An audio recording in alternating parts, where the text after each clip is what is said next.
and welcome back to the Simply Endo podcast. I'm David Baker, and as always, I'm here with Rob Masters, and we have a fantastic podcast coming up for you today. A real exciting one, this.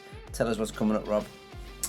So today we are joined by someone whose work has fundamentally changed the way dentists around the world think about root canal treatment. Our guest is not only a clinician, but a true innovator. Someone whose ideas have challenged long-standing conventions in endodontics and helped shape modern canal preparation as we know it today.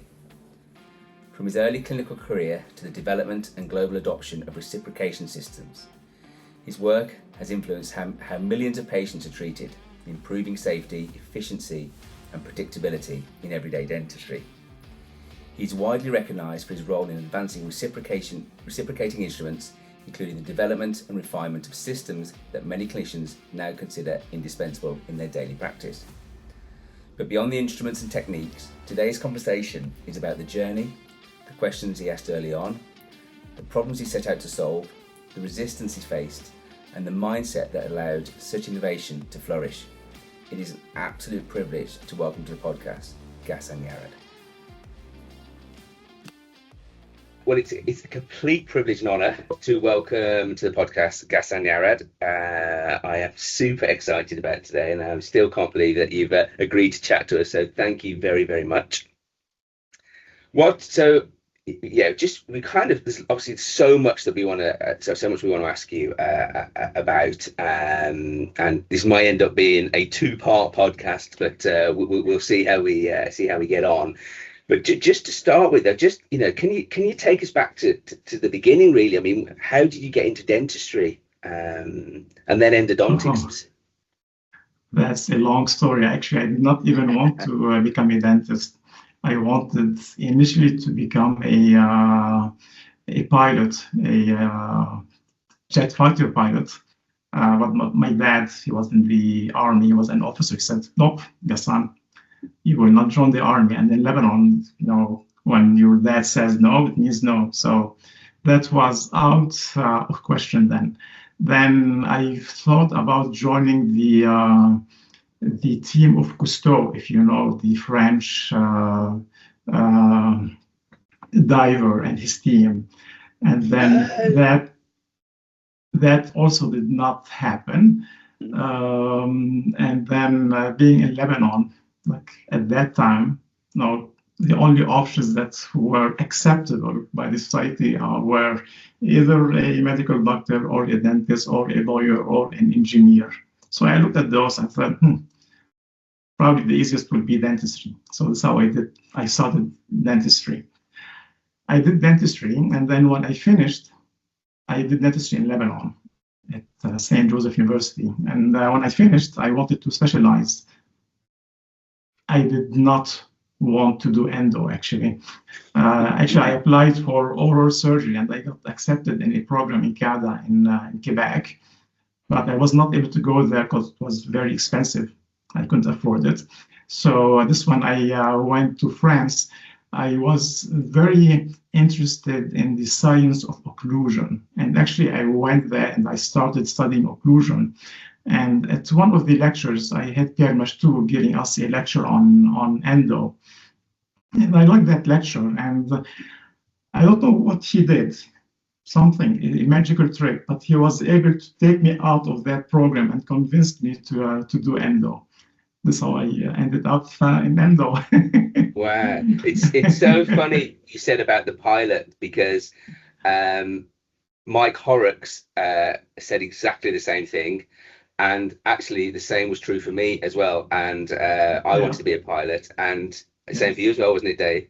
Yeah, but I wasn't brave enough to think about being a fighter pilot. It was more like a commercial pilot, flying people on their holidays or something. But yeah, isn't it funny? Well, here probably I thought about being a fighter pilot because, I live in a war zone, and then, and I like speed. So, yeah. So did you, from doing your dental degree, did you kind of go straight into specialist training, or did you work in practice at all or anything? I did right away into specialty, right away. And I can tell you why I did that, because I was really not that great in restorative dentistry or prosto. So, so I said I'll specialize into something, and I tried to be good at that thing. So started occlusion, then ended up doing endo. Wow. And then how did you end up in Canada then? Where did that move come from? Well, you know, as I said, we live in a war zone, and then at some point, so we moved to Canada in 1999, and then I didn't want to stay in Lebanon because of the wars that we're having. So I want to get out of Lebanon, and it happened that there was an open position at the University of Toronto. So it was easy. So I went there and then started teaching full-time at the university. I was the head of the undergrad program, and then became acting head. And then 5 years later, I got my tenure actually. And then things were not going well at the university because of politics. Very bad. No matter where you go, when you say university, it's politics. So I decided to resign. But I resigned after I got my tenure because I didn't want anyone to say that oh, he resigned because he did not get his tenure. So and then, you know, being in private practice in Canada is great, and the profession in Canada is great, especially in Ontario, in Toronto. So yeah, I always knew there was a connection with the Pierre Mache too, because I think he'd mentioned it, but I didn't realize. So was he in France then? Yes. Or was he in Canada? So okay. Yeah. So I was in France for my specialty in 1985. So okay. Pierre was in France, yes, at that time. He was a full-time professor, not full-time, but he was a professor at University Paris VII. Okay. Right. Yeah. So, and this is where I did my endo with him. Right. Okay, that makes sense to me now. And then Canada. Right. Oh wow. Yeah. Yes. Well, then I went back to Lebanon. I practiced as an endodontist, and then meanwhile I was looking to leave Lebanon, and then I got to go to Canada. Wow. Gosh, isn't it funny how things work out sometimes? Just sort of like you say, like a conversation with someone, and then it leads on to something else. Yes. Oh yeah. You know, in those early days with endo, then, and obviously when you were over at Simply Endo recently, you were telling us some of this anyway, some of the things that frustrated you. But before getting onto the reciprocation idea, what bits of the canal preparation and endodontics did you feel needed improving the most? When I started doing endo, so after I started with Pierre Mache 2, you know, it was mainly hand instrumentation technique. So I was doing the serial preparation of Schilder. And it is, you know, this is a technique where you have to be extremely strict with every step. And as you know, it involves a lot of nothing but hand filing and, you know, some gas and glitters, hand filing and reamers. So the procedure for me was quite complex, lengthy. Like at that time, I used to need 2 sessions, even 3 sessions, 1 hour, 30 minutes for a molar. I was doing quite well with it. You know, I was trained by one of the best.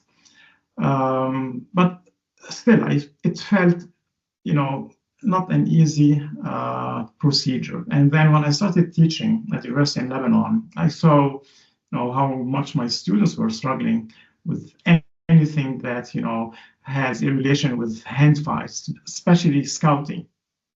And this is, you know, when I realized that something has to be changed. And I realized that the techniques that we have are quite challenging, and I wanted then to make them simpler. So it's mainly the hand filing procedure. And you know, Pierre used to teach me. He used to say, whenever you're able to put a number 15 file at working length, everything will flow easily afterwards, which is true.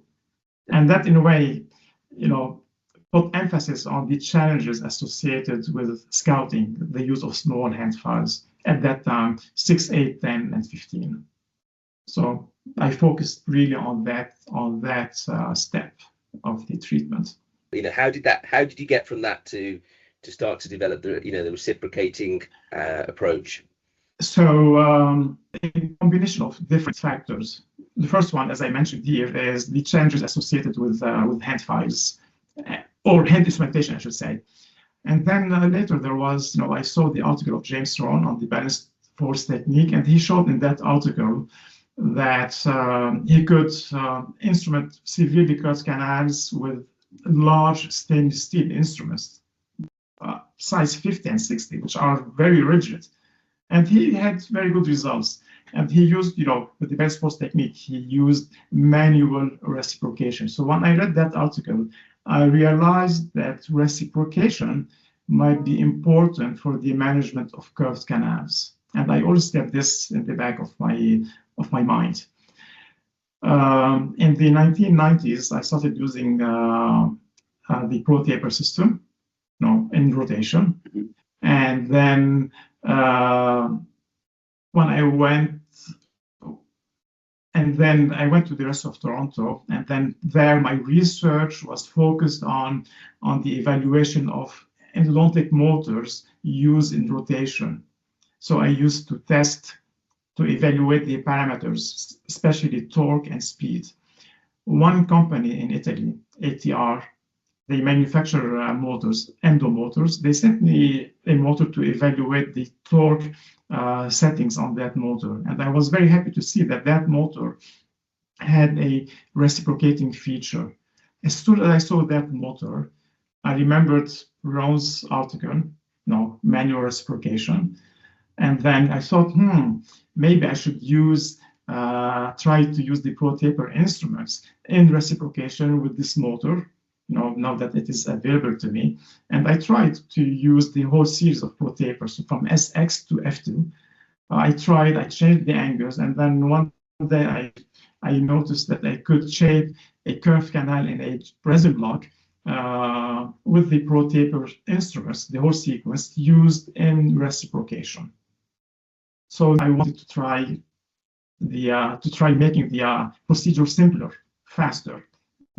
I always used, in most of the cases, I used to finish with the F2 Pro Taper. So I wanted to get to the F2 Pro Taper in a faster way, using less instruments. And this is when I started, omitting some instruments. And one day I discovered that I could prepare that same block with the F2 Pro Taper used in reciprocation. So this is how I started the asymmetrical, reciprocation. Anyway, single file asymmetrical reciprocation. So it was with the F2. And so that was in 2000 and in 2001, I switched completely in my practice to the use of the F2 and asymmetrical reciprocation for most of my cases. However, with the F2, I still had to do sometimes to scout and do a glide path with hand files. I'm talking about this happened in 2001, so we did not even have glide path instruments at that time. So the glide path, we used to do it with hand files. So there are cases where I still had to instrument the canal up to a size 15 before using the Pro Taper instruments. And this is the step that I really did not enjoy. Again, the scouting. And this is what I wanted to eliminate, if possible, in as many cases as possible. I wanted to eliminate from my sequence. And this is why Reciproc was developed. And how did that development, did you just kind of say, right, I wanted to now design a file that's specifically for that, or did other people, were you chatting with other people? How did you kind of go from this F2 to, Reciproc being launched, I suppose? So the full story is 2001. This was when I switched completely to the F2 in my practice. And then I contacted Dentsply to show them what I could do, because I thought that might be interesting. So I went to my fair in Balague, Switzerland, and I showed what I could do with the F2. Everyone was there. Like all the Dentsply's people were there. So I did a demo for them. And then I finished the demo. Everyone disappeared. Like, what? Like, I flew from Canada to Switzerland to show you a demo about something that might be interesting, and you disappeared, like not a word. I said maybe, it was a bit of a shock for them, because I'm paying them, instead of using the whole series of ProTaper, we use only one instrument. And then I said, you just want millions give of them their a few share days price. for them. Maybe. Well, later I figured that this is probably why they didn't want to do anything, because the ProTaper was just launched at that time. So I said I'd give them a few days for them to recover. I waited a few days, nothing. A few weeks, nothing. Few months, nothing. And meanwhile, I was working more and more with the F2, and I was realizing that I have something really like fantastic in my hands. So a few years, like I didn't hear from Dentsply. Then I decided to publish an article on the use of the F2 ProTaper in reciprocation, which I published in 2008 in the International Endodontic Journal. That was in May. As soon as it was published, Dentsply contacted me to work on something. So they contacted me actually in June, and because they knew if they don't take the idea, someone else will take the idea. So this is how we got to reciproc. How funny. But obviously, because in that article, I'm right in thinking you say, don't you? I think that you've been doing it that way for 7 years. Yes. It wasn't like you just had a go and it was the odd one or two cases. I mean, there was. No. There's some amazing cases. I always say that since 2001, I have not used a rotary instrument in continuous rotation. So did you? And being in private practice in Canada, so I was extremely busy. So I had thousands of cases.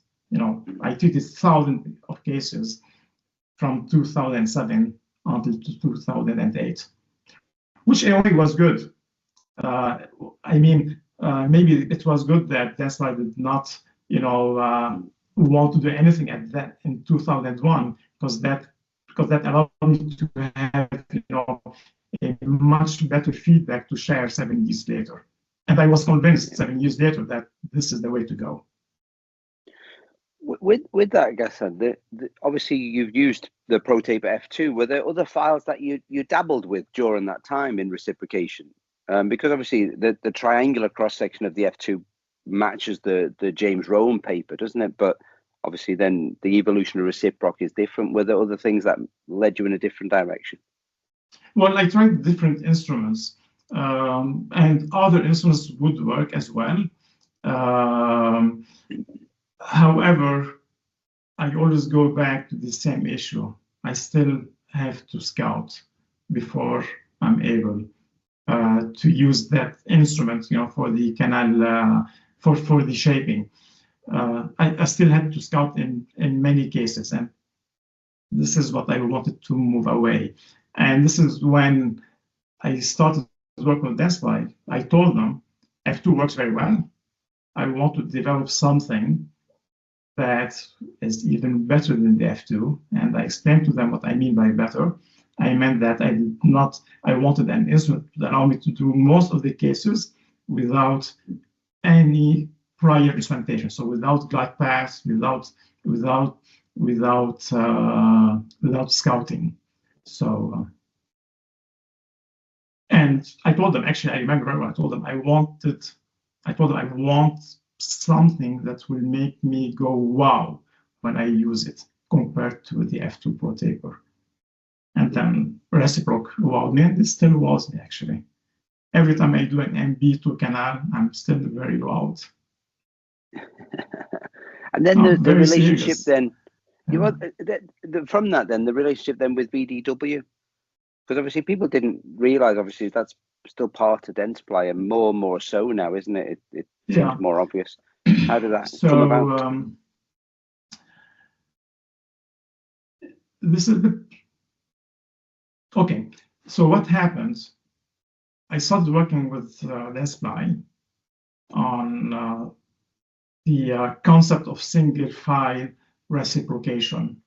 And then Dentsply decided to have another system, which is Wave 1. Well, actually, even Wave 1 at that time. And actually, I even started with working on Wave 1. At some point, in my opinion, you cannot have two great systems. One will always be better than the other one. And at that time, Wave 1 could not do what reciproc could do, which means Wave 1 could not shape the majority of the canals without any scouting of glide path, especially the challenging canals. So for me, that was in a way one reason for me to focus only on reciproc. And because Dentsply wanted to have both systems, so they wanted one system to be developed by VDW and the other system by Dentsply, although VDW was Dentsply, but it was Dentsply and VDW. So this is where I got separated, and I started to be involved with VDW to continue on reciproc. So as you said, VW was then part of Dentsply. Initially, we had on the market, we had two very good systems. We had the Pro Taper system, and we had, if you know it, if you are familiar with it, we have the M2 rotary system. Yeah. And those were not part of Dentsply, and they were competing against each other in the market. And then at some point, Dentsply bought Tassa Dental, and they bought VDW, and the competition that they had between the Pro Taper and the M2 worked very well in favor of Dentsply, and this is why they always kept VDW separate from Dentsply. If you went to a congress, you would never see VDW Dentsply. You see VDW and Dentsply. If someone didn't like the products of Dentsply, they go to VDW, and that was the company. So they liked the competition they had, although it was an internal competition, but in my opinion, it worked very well in their favor, and they wanted to create the same. They wanted to have the same strategy for single file reciprocation, and this is why, in my opinion, they wanted to develop Wave 1. And so how did you, in the, I suppose the R&D side of it, how did you go from triangular to S-shaped in the cross sections? What process, led you there? For me, it was very easy, actually. Before starting to work with Dentsply, I was never aware of the M2 rotary system. The M2 was not available in Canada.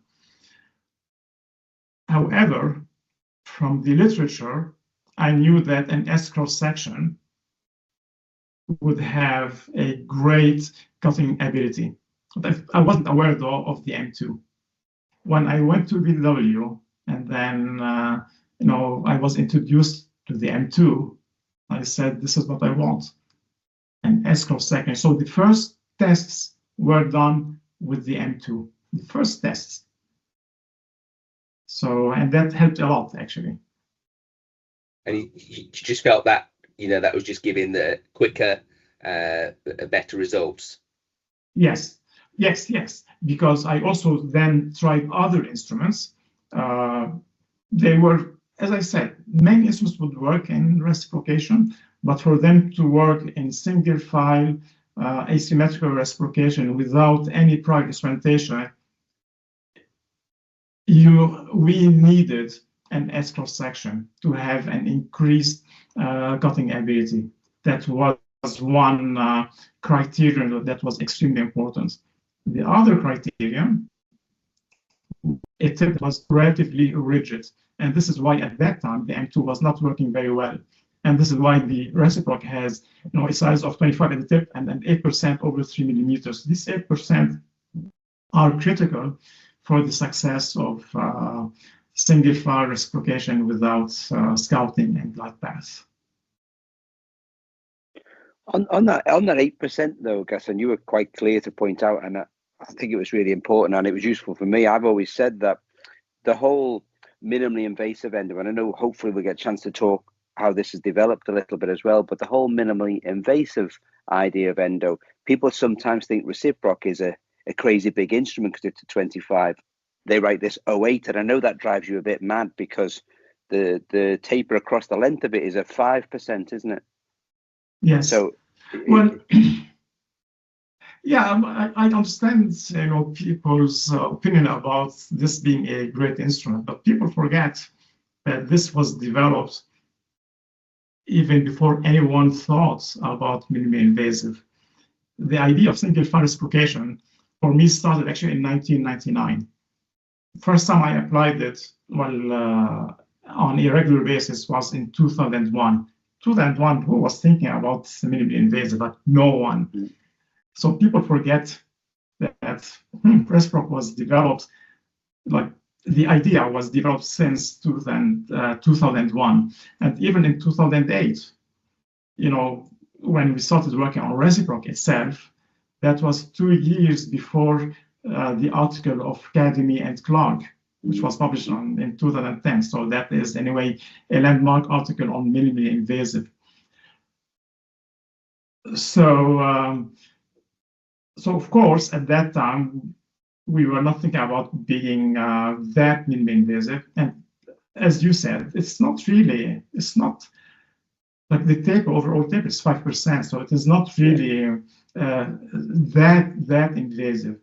However, after the article of Clark and Academy was published, I started thinking maybe we should, have something that is smaller, as long as we do not affect the quality of the treatment.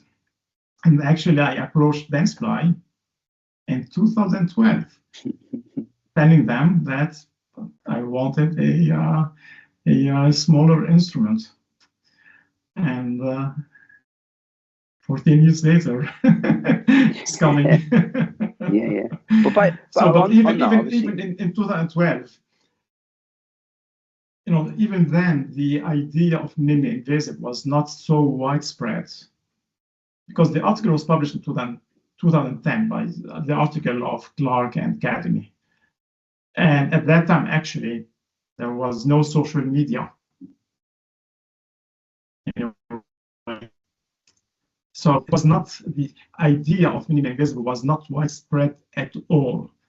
So this is why at that time, we had reciproc, and then it took some time for Dentsply to understand the importance of minimally invasive, and yeah. And then obviously the progression to reciproc blue, how that came about, because obviously people know the original reciproc instrument is still available. Yes. And what's your thoughts about the blue and the original still being there? Yeah, so it was a natural progression. For me, it made sense to have an instrument that is made from a nickel titanium wire that is heat treated. Reciproc was not the first instrument to be heat treated. It came later than many other instruments.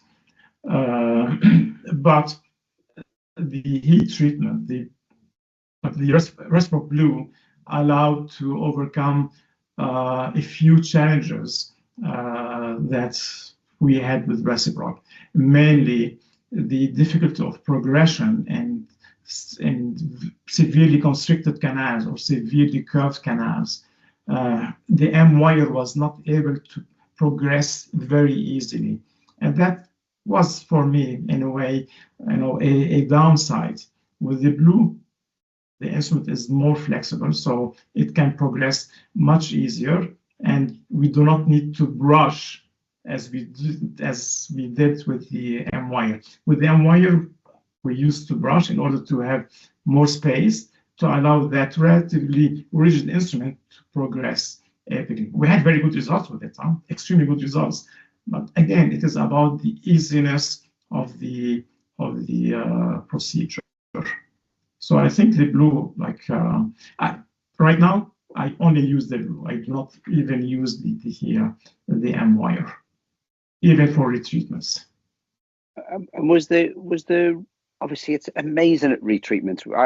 We were laughing. I sent you an Instagram thing not long ago saying about it being a carrier shredder, I think is what you'd refer to it as, pulling thermofill out and stuff. Was the retreatment bit something you sort of stumbled on, or did you always have in your mind it would be good at retreatment? Because it is phenomenal at removing GP. Yeah, no, also retreatment, that was part of my thought process from the beginning, because as an endodontist, I used to do a lot of retreatments, and for me, the procedure is again about instrumentation and removing, the filling material. And again, what can be better than an instrument that has an S cross section at that time? So so it's not surprising that it works very well. With the just stepping back a little bit. I mean, myself and Dave do quite a lot with newly qualified dentists, and a lot of them have come along the lines of ProTaper Gold or Wave 1 Gold, with the process of coronal shaping, glide path, and particularly for more narrow canals using the series, so each file works less and is under less stress. And obviously, your process now is that you just need the one file. So what has the reciproc got? How can they, in their mind, because what they've been taught, how can they, I suppose, discard all that teaching and just go, we've got one file, let's go? Well, most likely the easiest way for them to understand the benefits of reciproc is to use reciproc in a canal where they struggle with the technique that they normally use. And for me, I always say, don't use reciproc. If you want to start with reciproc, don't start using reciproc in an easy canal, because in an easy canal, wide canal, you can use anything and it will work very well. Wait until you have an MB2 canal where you struggle scouting, where you are not able to place a number 8 file in the coronal third. Try reciproc then. This is when you appreciate reciproc. And the same for calcified canal. I think this is one of the best way in order to apply to be introduced to reciproc and to really appreciate the benefits of reciproc compared to to any other system. I don't know if I answered your question. Yeah, I mean, yes, absolutely, yeah. No, thank you. Yeah. It is interesting that, though, isn't it, about what people get sort of use and get used to, and then maybe are frightened to try other things, aren't they? But you do get people where they are sort of die-hard. I don't know what we can call them, reciprocators. They're die-hard people who just stick with a file system and they love it, and it sort of does everything for them. What are some of the misconceptions you hear about reciprocation?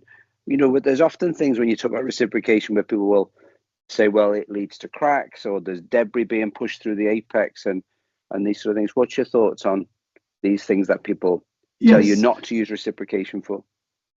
Yeah, mainly, they say it pushes debris like apically.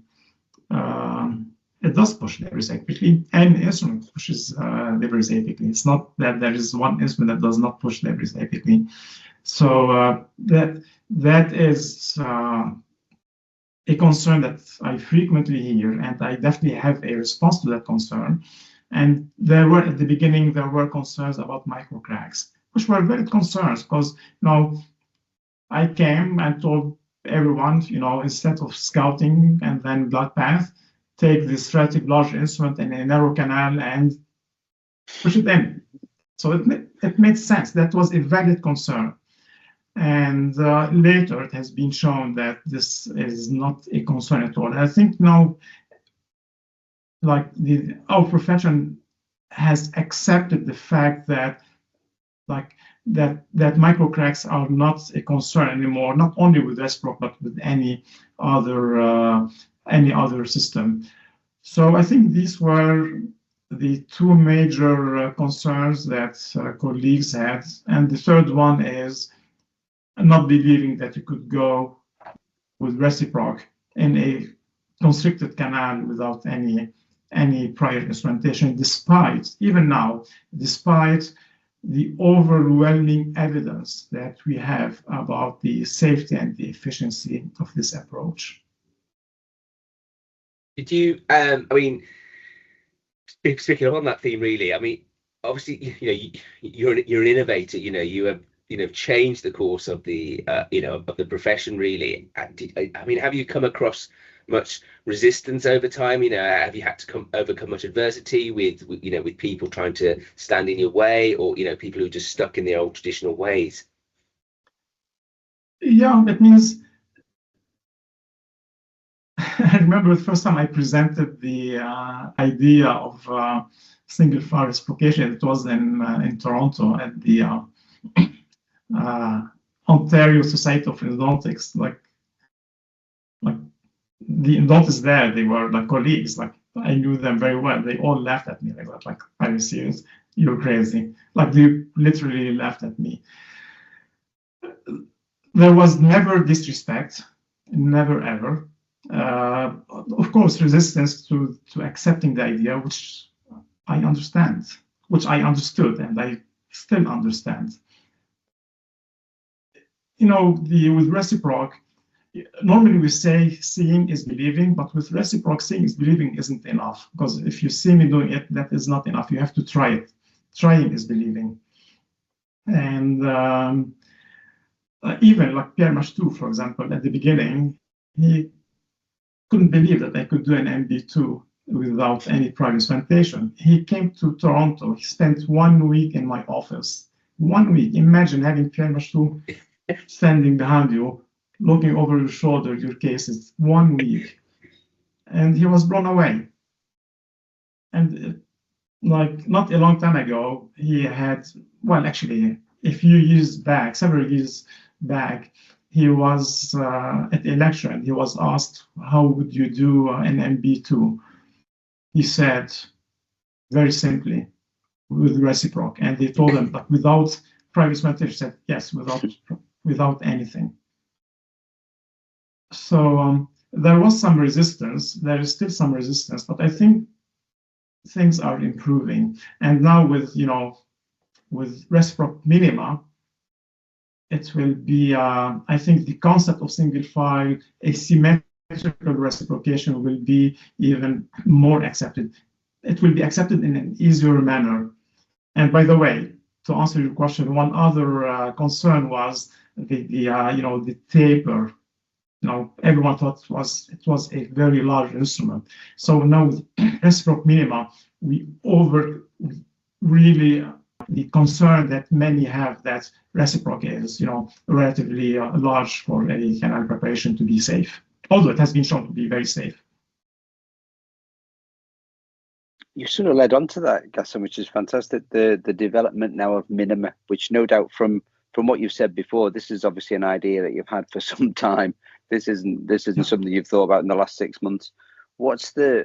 Tell us a little bit about minima then, where this has kind of come from, and a little bit, if you can, about the instrument itself or the instrument system. So minima is composed of 4 instruments. They are made from, again, nickel titanium blue wire, like reciproc, S cross-section, like reciproc. The tip is non-cutting, also like reciproc, and it is used with the same settings as reciproc. So there are 4 instruments. The maximum file diameter, so the diameter at D16 for all of them, for the 4 instruments, is 0.77 millimeter. For reference, for those who are familiar with true anatomy has a maximum file diameter of 0.8 millimeter. So this is with minima has a smaller diameter at D16. So 4 instruments, one has a size 20, so 0.2. One has size 25, then 35, and 45.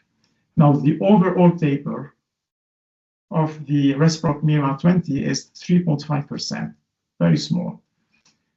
The overall taper of the size 25 reciproc minima is 3%, and the overall taper for the size 35 reciproc minima is 2.5%. And logically, the overall taper for the size 45 reciproc minima is 2%, very similar to a 2% instrument. And this is great because, the sizes, the 35 and the 45, would allow us, if needed, it would allow us to have an increased apical enlargement without, removing unnecessarily dentition in the coronal and middle third, which is great. What made you go with a 20 in this system, but then not so much so in the in the original? Yeah, again, the 20 at the beginning, that's why I did not want it, because we've always thought 25, whether it is M2, Pro Taper, Wave 1, everyone is focused on the size 25. I knew from my cases with reciproc that there are cases where reciproc will not go because of the diameter. So I used to have cases where I would put a number 20, the reciproc, it didn't reach working length. Then I would take a smaller instrument like hand file, it would go to length. So I thought, logically, a smaller instrument would allow me to increase the ability of the instrument to reach working length. And it's, again, in time that I was able to change their mind, and that minima size 20 is important. And actually, there are studies that are ongoing, independent studies, and they are already showing that the minima 20 has a higher ability to reach working length compared to the minima 25 and compared to reciproc 25, and even compared to a competitor, a single file asymmetrical reciprocating system. So I think it was a very wise decision to go with a smaller instrument and the size 20 minima. And with the size 20 minima, we are still able to put the endo activator, so the sonic tip to agitate the irrigant very close to working length. We can still obturate whether we want to do a single cone or a worm technique. We can still do that. So the irrigation, in a way, is not affected. The obturation is not affected. And there is even one of the studies that is ongoing. They showed that the ability to touch the root canal walls, which for me isn't really that important, to be honest with you. The ability to touch the root canal walls is similar to the other larger reciproc or minima instruments. Do you see this? Would you see this as a phasing out of reciproc blue then, or do you still see a place for that? Or because that must be a bit emotional, really. I think I'd find that really, really sad thinking it was going. Well, it's, I never thought that I would be able to develop an instrument that is better than reciproc. Reciproc is a fantastic instrument. But it is really a better instrument. This is why I switched when I have them available, because it's not on the market yet. I only use minima. Reciproc is still useful, I think, for retreatment cases where we need enlargement not only apically, but even in the middle third and in the coronal third. On that, Ghassan, it goes back a little bit to a question you said earlier on, which I thought was quite funny. I was lucky enough to see you speak in Bristol many years ago at the British Endo Society conference, and it was one of those presentations that sort of blows you away because it's so new and fresh and different. And one of the things that appeared to wind a lot of the audience up, sort of upset the audience a bit, was that you were filling teeth with a single cone obturation and resin sealer, I think, at the time. And it was Yes. it was so funny because you were able to hold your own with all these people asking the questions. You had the cases there. Is that something you still do now, single cone with resin-based Oh, sealer? yes, of course. Single cone and epoxy resin sealer. Yeah.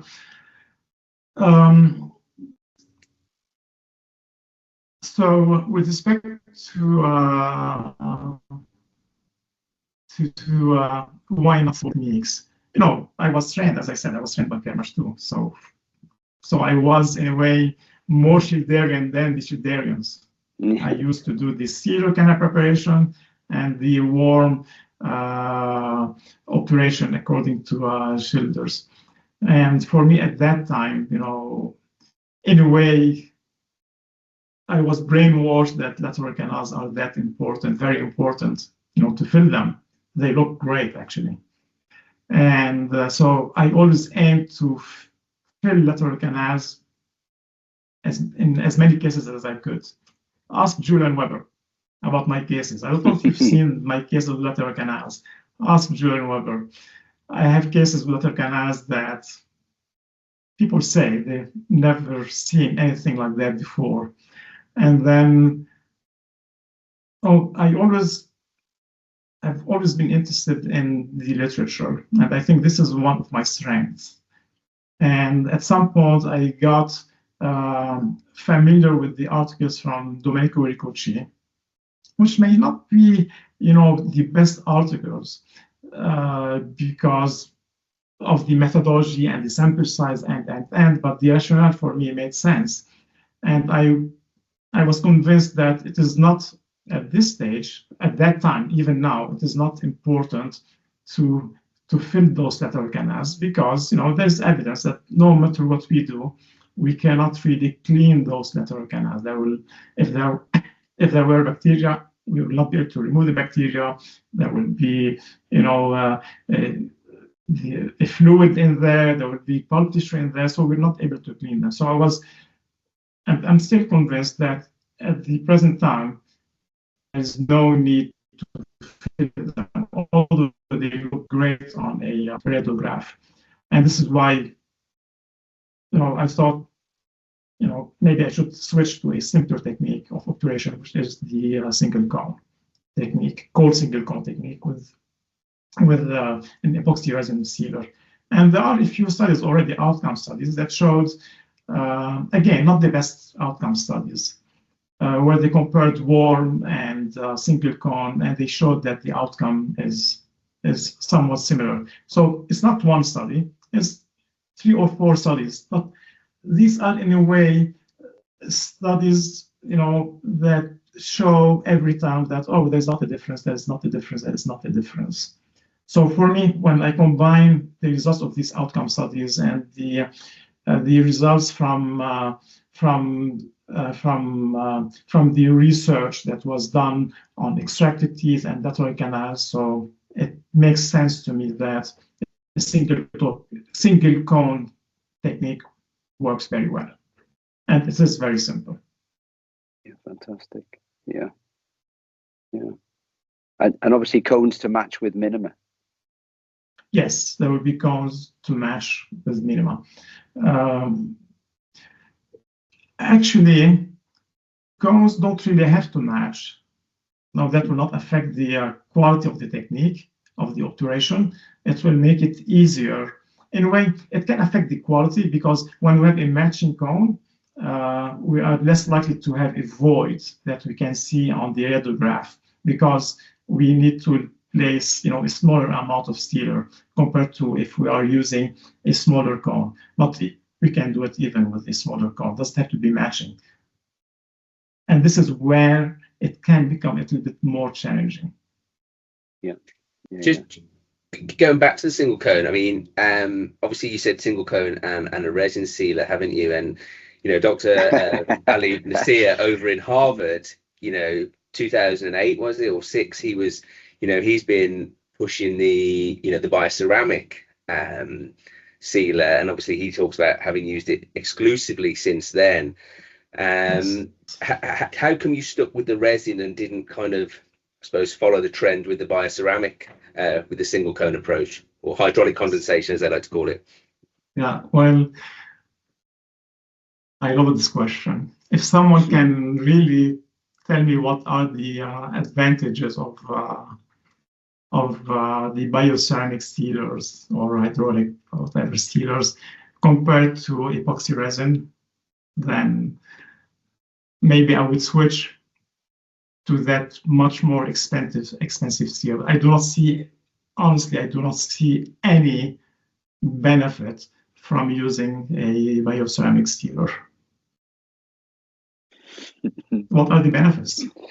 It's so funny this, because Rob and I disagree on this all the time. I'm resin and Rob's bioceramic, isn't it? So I mean, to be fair, I use both. And to be honest, the topic fascinates me because it polarizes people so much. And we were doing a diploma day fairly recently, and I did this, spent ages on this extensive literature review, and I couldn't from that tell you one was better, one was worse. Bioceramics in the short term are coming out slightly better. And I,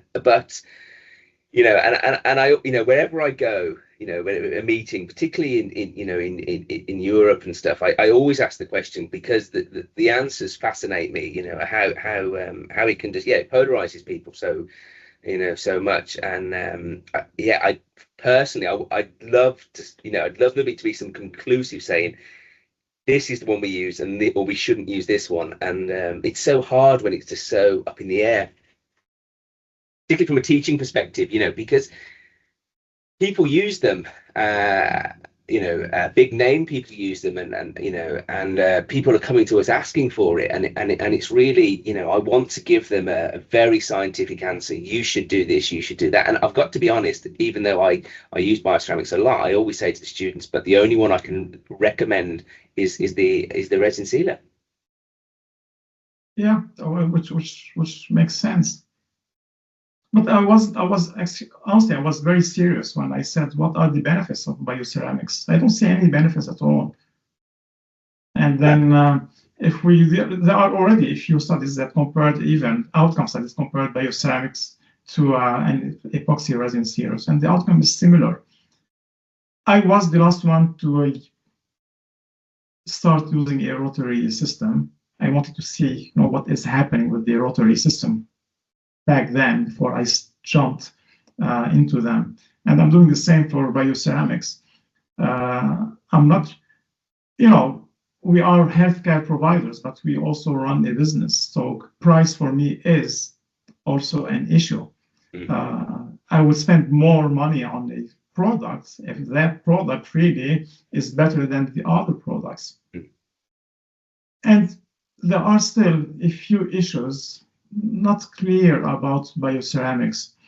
For example, the solubility, the setting, the degree of humidity that is needed.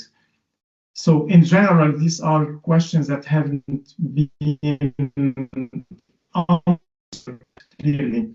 Maybe there are answers for a few brands, but in general, we do not know how these sealers will behave, and this is why I'm not rushing into it. One other reason. Yeah, no, and that's it. I think from you're saying, why would I swap when there's no difference, I suppose, isn't it? And I know this one works. It's just often I find it, it's quite an emotive subject, and people get very, you get quite, people can get quite heated about it, can't they? Talking about it, which is why I find it so fascinating, that something drives people, that way. Yeah. And it's also good for me and Dave to have a little argument every now and again. My thoughts are, I feel like I've tried them all, and I always end up back to resin-based sealer, and it works for me. Yeah. But the single cone thing is interesting, isn't it, as well? And I think the single cone with resin-based sealer, I think, is interesting because there's a sense of guilt. I think if you do single cone and use resin, you feel a bit guilty because you've not used heat or something. But it's nice. It's nice when people like yourself say it works. I've been using single cone as well since I think 2002. There you go. A fair bit of cases to back that up then. There are a few cases where I still need to do all techniques, of course. Yeah. But it's maybe a single cone technique. Yeah. What I don't understand with the bioceramics is why do we inject the sealer before we place the cone? So it's me asking you the question. If you are, do you do that? I have to say, I'm why really do we do that? The way I understand it is, it's not a sealer; it's a filler. And actually, we want to fill the canal with the bioceramic sealer because it's hydrophilic, it expands, it bonds, it forms, hydroxyapatite stuff. Blastic cells are able to work in and around it. So, it's a much better material. If you take the solubility potential grey cloud out of the equation, for the time being, so that's the thought process behind it. So it's much better than the GP, which is relatively inert. And therefore we are just using, but we don't really want to fill the canal up with it completely because it's very difficult then to do anything else with. So we are just using the GP to facilitate the placement of it, if you like, and give us a way to retreat it if needed. So therefore, because the product is better than the GP, we want more of it. Is the way I understand it. But I asked the question because I'm sure you've heard of the extrusion that's happening in some cases with bioceramic sealers because of the injection before placing a cone. And there are actually lately one article was published which showed that it is a problem. Like the extrusion associated with bioceramics is a problem because we tend to inject before placing a cone, so there's nothing to stop the sealer from extruding. Of course, this is because the clinician did not use the product properly, but still, for me, it is a concern. Anyway, thanks for answering my question. I always wondered, honestly, and I never understood why. What you said makes sense anyway. Thank you. Yeah. I think that is a worry, though, isn't it, about people, being, particularly younger dentists, being told, "Oh, you inject this sealer." They're injecting it without the care and attention maybe that the more experienced dentists might do because they're familiar with potential problems. So I think it's something to be careful with, really. I think that, to me, that comes down to one of the dangers of social media as well, and people just seeing these techniques done and not doing it correctly. I mean, we certainly noticed at Simply Endo that some of the delegates, when they, I suppose 2018 onwards, there was a bit of an influx of people using it, and we had far more people getting extrusions than before from it. And I've got to be honest, if I'm doing a lower 7 that's somewhere near the ID canal, I'm reaching for my resin sealer every day. So I've had one case of paresthesia in my career, and I don't know why I had it. Like, I was very far from the inferior alveolar nerve canal. I had very small extrusion. Anyway, the patient had paresthesia for 1 year, and for me that was a nightmare. Wow. I tried to avoid extrusion because of that case, because for me I associated paresthesia with the extrusion, although most likely it wasn't the case at all. And now you see on social media, you see clinicians posting cases with huge, like very challenging cases, like severe recurved canals, but with huge extrusion of bioceramic sealers on lower molars, and everyone is clapping. This does not make sense.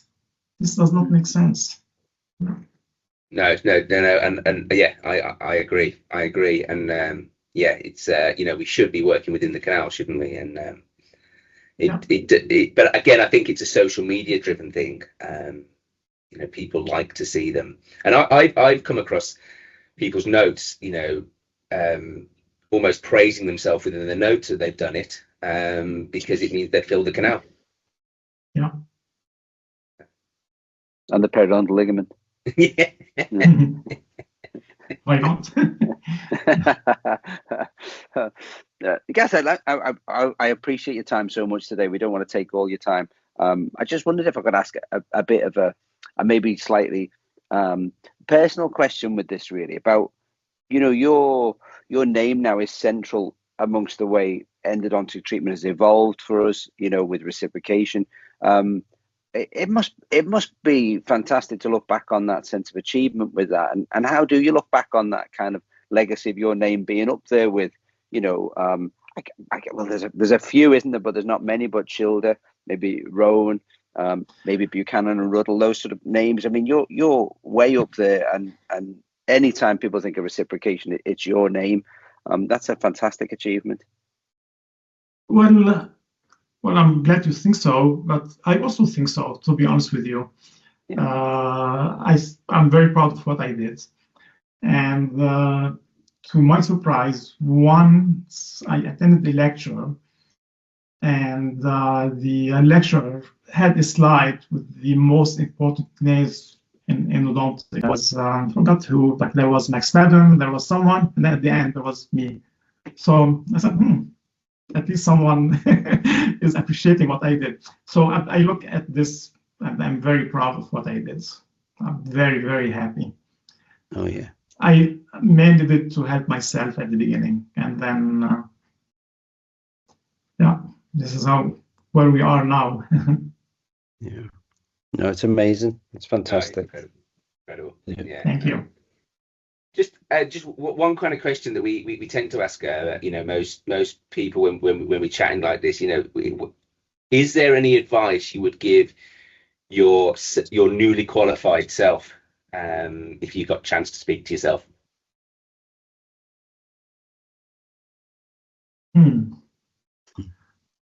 Spend more time playing the saxophone than doing endo.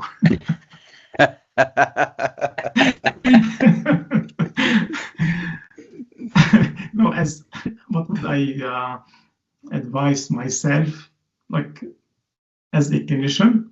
Yeah.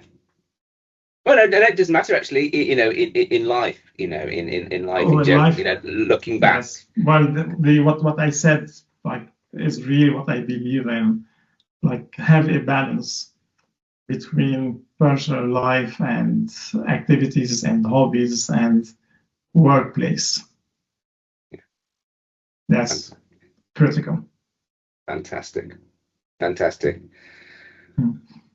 Well, from both of us, thank you so much. That's it. We're done. Time to unless you've got any. Well, I know we could talk all day, but I'm conscious of time for you. I've got millions of questions about irrigation and heating irrigants and all sorts of stuff. But it's just amazing to talk to you, Ghassan. And I just so grateful for your time. Grateful for you coming over to Simply Endo recently. The delegates absolutely loved the day. It was a fantastic day, and we're just we're hoping that we can keep in touch and do more stuff in the future. That'd be amazing. Anytime. I thank you very much. Honestly, I really thank you. I like doing these podcasts, and I thank you for giving me this opportunity, and also for having me at Simply Endo. That was a great event. So thank you very much. Perfect.